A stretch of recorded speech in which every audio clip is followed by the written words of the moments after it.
So what happened is I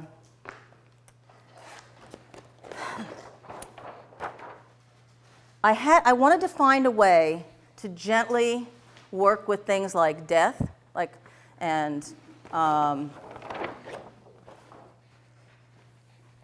mommy was nasty her whole life and daddy was crappy to me, and I don't like changing, and we'll talk about that next. I don't really change what actually happened, right? Because that's called denial, and we'll talk about that. So I said, all right, if I can't make mommy a good person, or I can't make daddy not do the bad things he did, and I can't make somebody come back from the dead, what can I do? So I started going, okay, let's see. Well, there's higher selves and there's souls, and what if we could talk to the soul? What if we could talk to dad all this time later? Wouldn't that be cool? So how am I going to do that? So I said here's the earth, right? And here's the practitioner, and here's the client. Okay? And here's heaven, or whatever you want to call it. All right?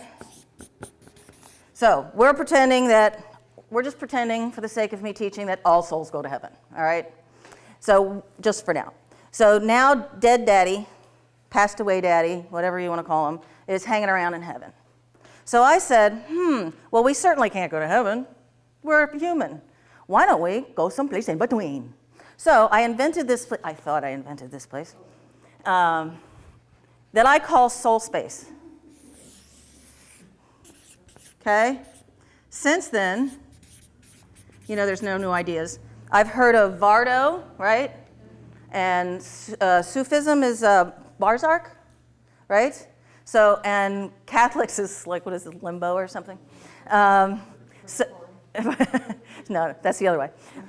So the funny thing is about soul space is that every time I said, well, what do you want to see? Where do you feel comfortable? You want to be on a field or a beach, or where do you want to be?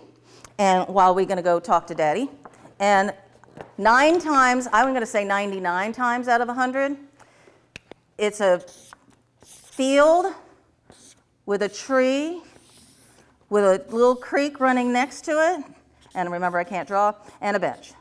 How do you do the bench? Whatever. And so many times is it a tree with the water and a bench and a field that I swear when I die, I'm going to go passing right through there, and there's going to be a field with an oak tree and a bench.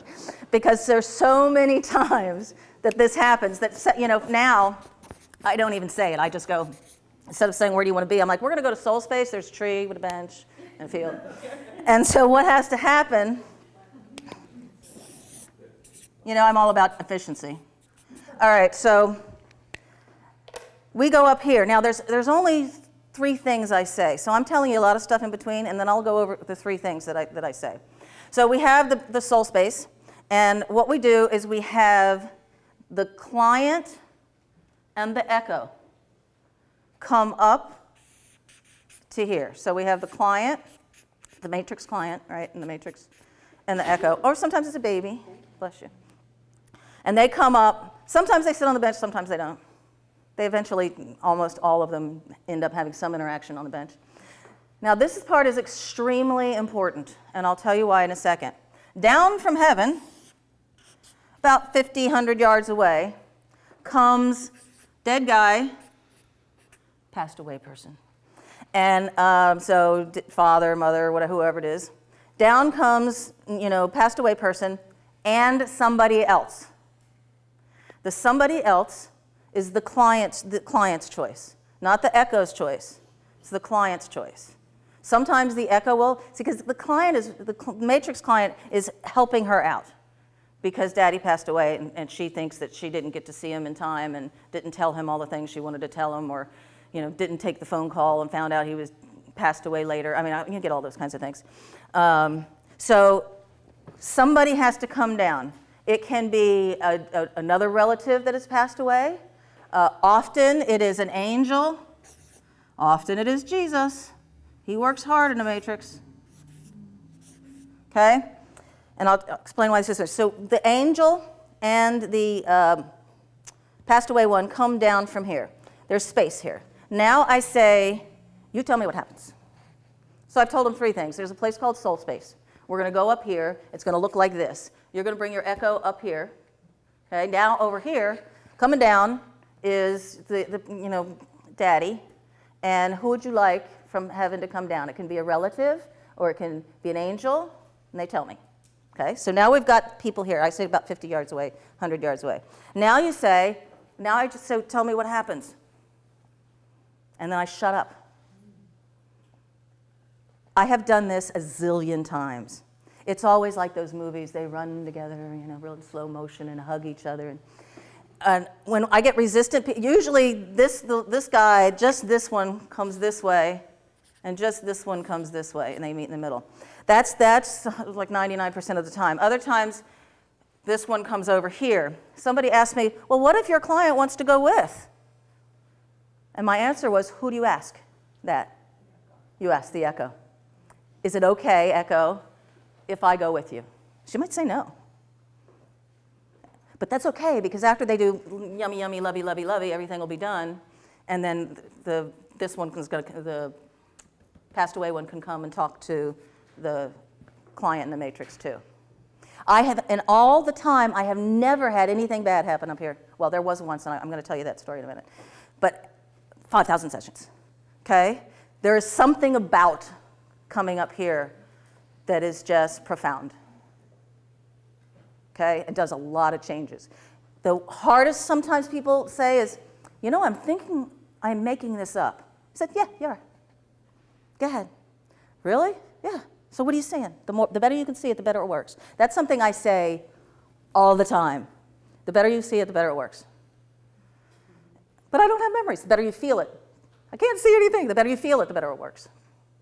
The better you can imagine it, pretend, the better it works. So these two come together. The one person said, that I really am making this up. And after I said you did, I said, what are you making up? He says not to worry about it. He says it's no big deal. He says we're all souls.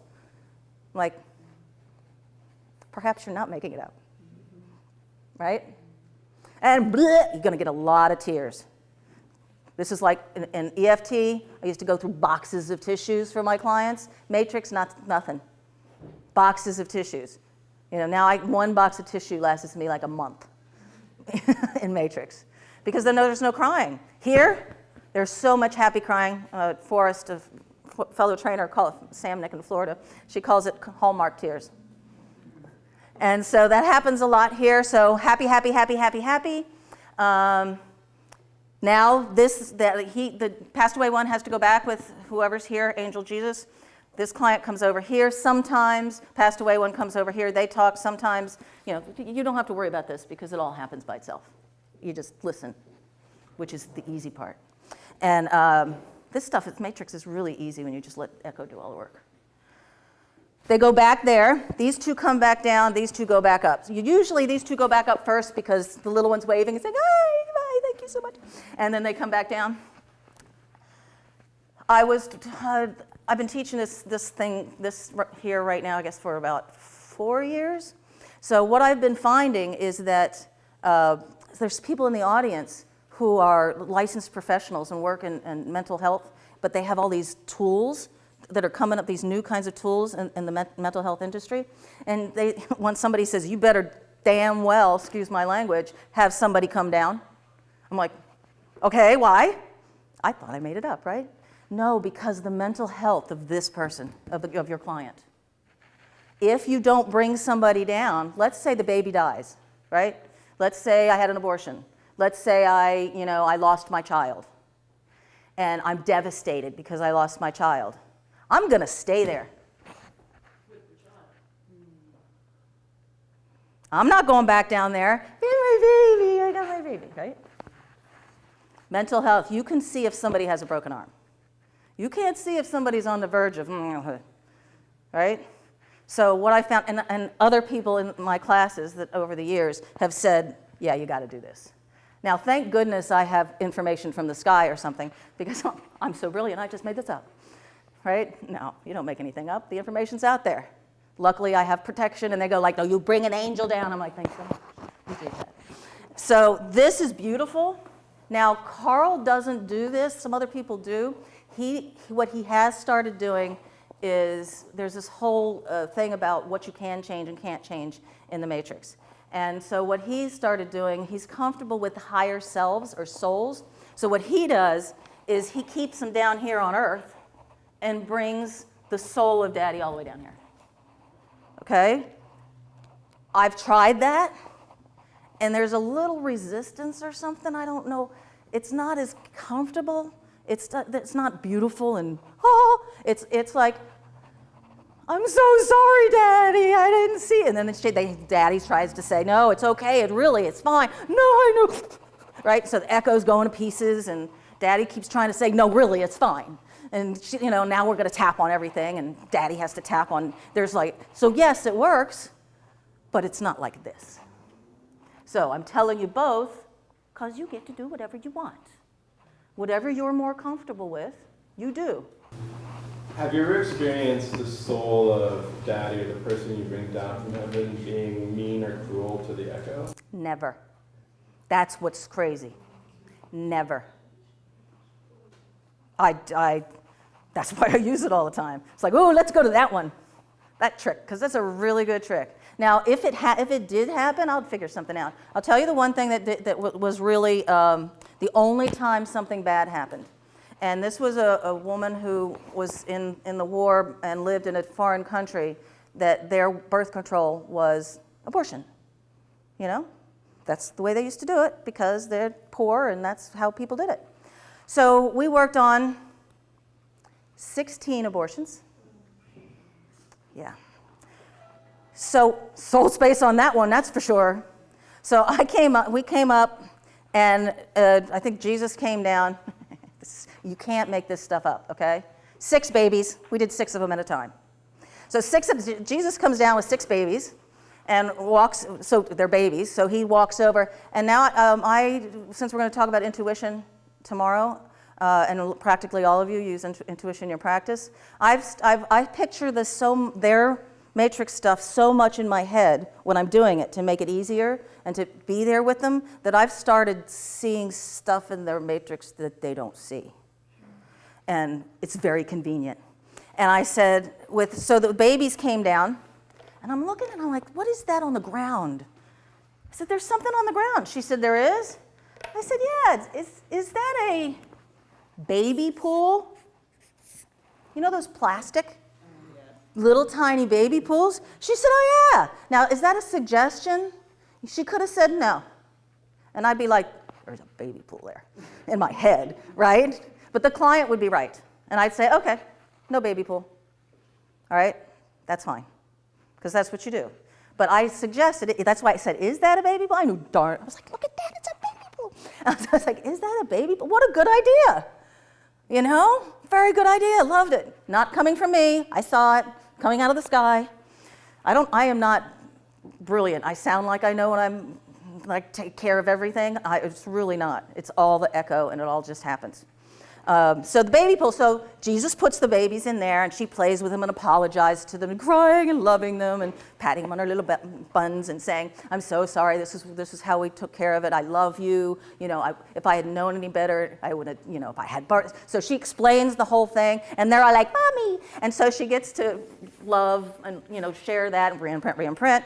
Jesus comes, gets the babies, brings down the next set. Goes to that, brings down the next set, until there was one left. And I was like, that's odd. How come he didn't come with them?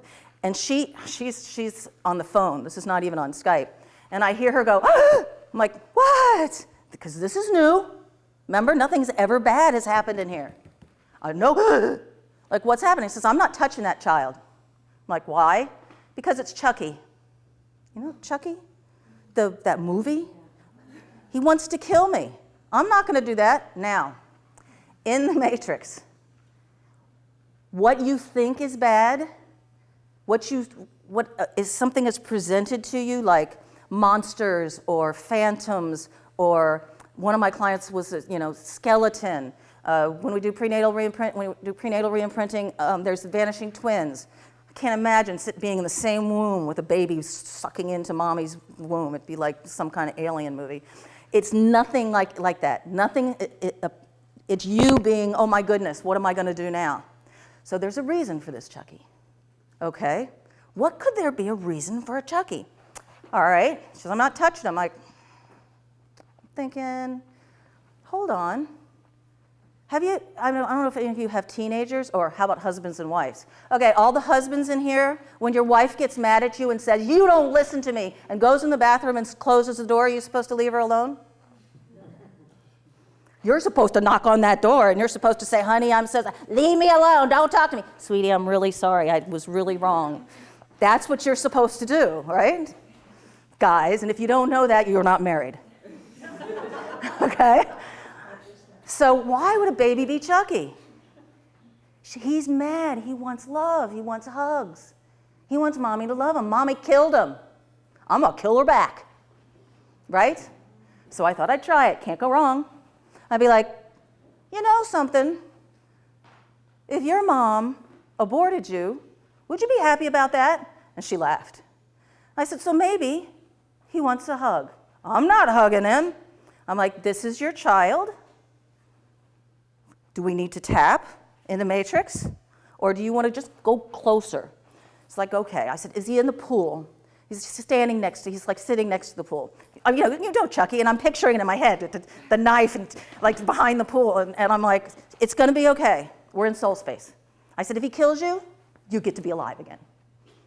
And she goes, oh, okay. So I never know what I'm going to say. I've done this a little while. So we go in, and I'm going to do, next I'm going to do that thing, Carrie, that you want to tape, okay, for the internet. What time is it? How are we doing? We're doing okay. So Chucky's over there with his knife, and she's like, I'm really not going to pick him up. I just like, move a little closer and just explain, exactly like you did with the other babies. Just explain. She says, well, I can't tell him I love him. I'm like, it's okay. Just start with abortion, blah, blah, this is why I did it, and what was going on, and you know, mommy's really, really, really sorry. And she says, he's changing. She says, you know, maybe I should give him a hug. I'm like, that's a great idea. You go and you give him a hug. So he picked him up, and he started changing in her arms. He says, oh, she's such a chubby little, cute little guy. Oh, I love him so much. And I'm like, I'm out here. Luckily, her eyes are closed because I'm going like, because I do the happy tears too when my clients have it. So she's like, this is the best little thing that happened, reimprint. And so they said goodbye. Well, they stayed a little while there and all happy stuff. And then Jesus came and took them up, and we came back down. The funny thing is that because she was the person in war, she was the person who, well, one of my clients who had to go through live in the forest and things like that. And was given to her grandmother because the parents, it's a long story. So she spent a lot of time by herself in really weird situations. And every time we do a matrix session on one of those things, guess who shows up to help? Angel Chucky. I'm like, is there somebody else there? She says, oh yeah, it's Chucky. So he comes to, and not a Chuck anymore, she's a chubby, cute little baby. And he has wings now when he comes down here. So he comes like those little cherubs. So there's a little Chucky flies in and helps her and all kinds, because she's all by herself and she's 2. So little Chucky comes in with his little wings. It's just adorable. So you can't make this stuff up. So that's the only time that something bad happened. The only time. And I knew it was something else. You know, I knew it had to be something else. Carl tells the story of a woman. So she's in the Matrix, and something bad happened to the girl. I don't remember what it was. So she didn't want to talk in the living room because the bad person was there. So she says, "Where do you want to talk?" She wanted to talk on the stairs. So they walk around from the living room onto the stairs. And when the Matrix client got over, she said, "Oh my God, what? There's a woman sitting on top of my younger self, like sitting." Like, yes, she's all squashed underneath.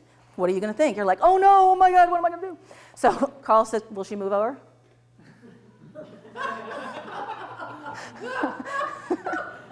You know, the simplest things. And she says, oh, it's the woman up the top of the stairs. She's taking care of her. She's protecting her. But yes, she'll move over if she can stay. Ask the echo if she can stay. Echo says she can stay. That was it. Less than 30 seconds, problem solved. So don't panic. One more, because this is really important, and we're getting into the advanced stuff. I was working with a client, and it was a teenager, Echo was a teenager, and she goes in, knocks on the door, trying to say, I'm going in the matrix, introducing myself, I'm you from the future, and let me tap on you. So she walks in, and the teenager, she starts to talk, this matrix client starts to talk, and the woman goes, no! The teenager goes, no, and runs out and slams the door. I said, where'd you go? She's like, I don't know. I'm like, can we find her? And it's just like, I don't know where she is. I have hard enough time visualizing this room other than the whole house and trying to find an echo. I was like, it's okay, it's okay. I don't let them open their eyes. I keep them in there, in the trance state. And I'm like, okay, let me think on this one. Hold on. Is there a place you used to hide as a teenager when you didn't want mom to be around? Mom and dad to bother you? Oh yeah, there's this place at the bushes outside. We're gonna go, why don't we look for her there? I said, the other thing is, what did she look like? What did it feel like she was looking at and yelling at? She says, I don't know, it's like didn't want to talk to me, I don't want to understand. So I said, well, let's do this. Let's make you 19, because she was like 16. You know how 16-year-olds love to hang out with the seniors and stuff like that. So I said, make yourself like 18 or 19 and go around, talk to her in the bush. So she goes around and she says, hi, I was walking by and I saw you run behind these bushes. I want to make sure you're okay. And the echo says, yeah, it's my mom. She came into my room and wanted to touch me in weird places and talk to me. I tried to tap on her. But since she was now 19 or 18, now it's okay. So now they had the conversation. So you never know I can go with these stories forever. So, I'm just giving you some examples of usually matrix reimprinting is pretty simple and people can be okay and easier. Sometimes the tire blows up and you don't have any brakes. You just keep going.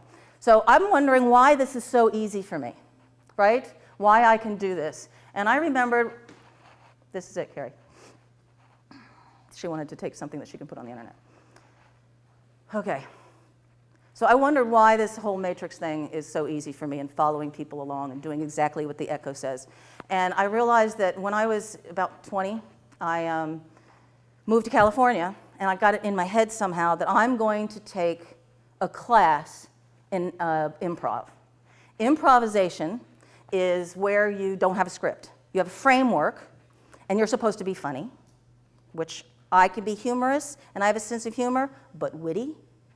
No, no, no, no, no, no. Somebody says something to me, and I go, and I walk away, and like 5 minutes later, I go, well, I could have said that, and that, and that, and that. So I am not witty. And so I thought I should take a class in improv. Smart thing to do. And so I'm young, and the funny thing is it was at the Groundlings in California. So who are the teachers? Billy Crystal and Robin Williams. No pressure.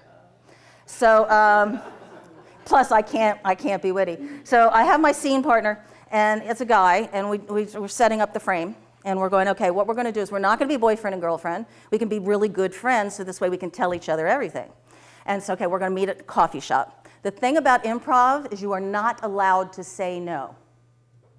You can't, if they say that your mother, they messed with your mother, you go, how could you, you have to go along, with everything. So, how are you doing with those 7 kids? Oh God, I don't know, it's like insane, you just have to go with whatever they say. So there's no such thing as no. This becomes important, okay? So we're in the coffee shop, and I said we're gonna do this and this and this and this, and all right, so we go out there, and we're going pretty well, going along. Then he says, what about last night? I said, what about last night? He said, what you told me? I said, well, what I told you? Were we drinking too much? Because I don't remember. You were impregnated by an alien.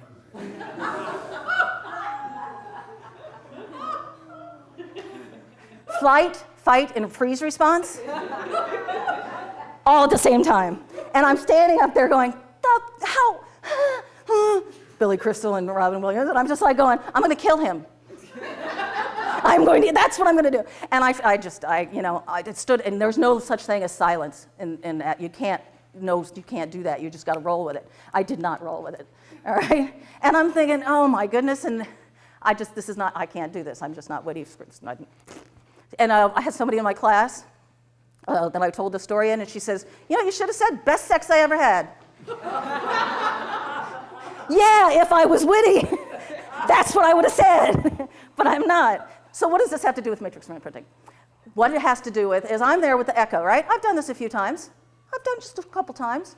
And, say he's afraid of spiders. I know I do phobias all the time. No problem, do it with my eyes closed. So we're going along, dun dun dun, spider phobia, spider phobia, spider phobia, spider phobia.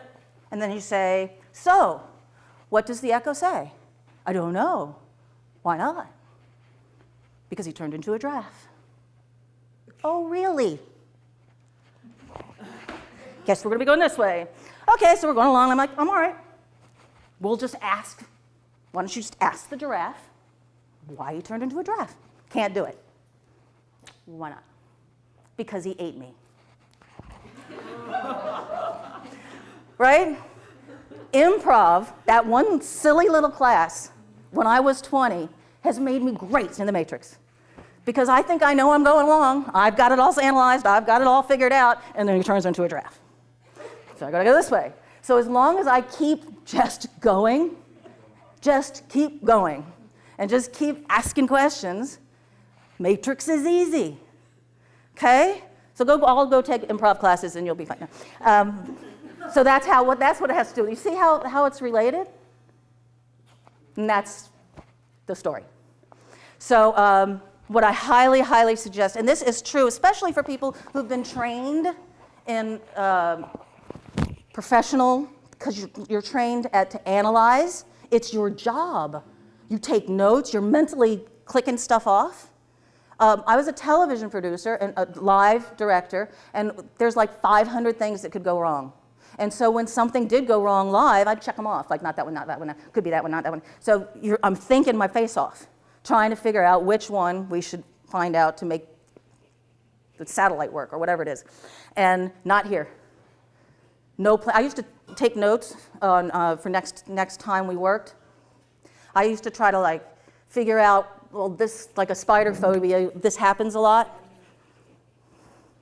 Because everybody's different. And it's like, you guys do EFT, right? You have all these techniques, but is every single person and every single issue, do you use the same exact EFT technique? Not ever. There's maybe a couple sentences that you can throw out, but not really. And that's what Matrix is like. So if you stop about later this afternoon, my next line is going to be, I want everybody to stop thinking. No more thinking, because in Matrix reimprinting, it doesn't work that way. So as long as you go with the flow and don't get caught up in, oh my God, she's sitting on the echo, then you'll be fine. Right? That client, by the way, I said, okay. I said, let's put another one of you in there, and can you talk to the stomach and ask what's going on? Right? Can you please speak giraffe? Oh, this is another thing I saw. I actually saw this on a television show, and I've used it in the Matrix. When they speak different languages, because a lot of people that I work with are from other countries, and at that time you have to talk in the same language that you did when you were at that age. So I'll say something in English, and they'll translate it into whatever language they're doing, and they say sometimes they don't remember because they were so young. So I get a translator button, and I stick it on their throat in the Matrix, so that the echo can understand in their own language. Good trick, okay? I use everything that I've ever seen.